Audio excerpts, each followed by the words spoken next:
শিক্ষকদের সাথে প্রতি বছর যেভাবে অন্যায় আচরণ করা হচ্ছে, লক্ষ লক্ষ কোটি কোটি টাকার বাজেট হয়, শুধু টাকা থাকে না শিক্ষকদের বাড়ি ভাড়া বা কিছু সুযোগ সুবিধা দিলে।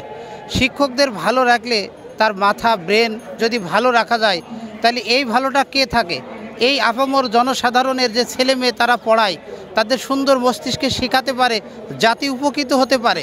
অর্থাৎ আমরা যদি বাংলাদেশকে ভালোবাসি মুখে বলি, তাহলে তো ভালোবাসা হলো না। আপামর জনসাধারণ তৃণমূল থেকে যদি তুলে আনতে হয়, শিক্ষকের সুযোগ সুবিধা দিতে হবে। শিক্ষক ভালো থাকবে, ভালো মন নিয়ে পড়াবে, লক্ষ কোটি ছাত্র জনতা তৈরি হবে, তারাই দেশের সম্পদে পরিণত হবে। সুতরাং আমি অনতিবিলম্বে সরকারের কাছে দাবি জানাই, যে কোনো মূল্যে খুব দ্রুত 20% বাড়ি ভাড়া, মাত্র 1500 টাকা মেডিকেল ভাতা দিয়ে এই শিক্ষকের মুখে হাসি ফোটান। ডক্টর ইউনূস সাহেবের প্রতি আমি বিশেষভাবে অনুরোধ জানাই, আপনি জাতির সেরা ব্যক্তি হিসেবে বিবেচিত হতে পারেন।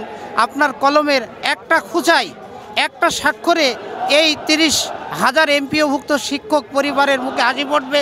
সারা বাংলাদেশের শিক্ষক সমাজ উপকৃত হবে, সাধারণ জনগণ উপকৃত হবে, ছাত্রছাত্রী উপকৃত হবে।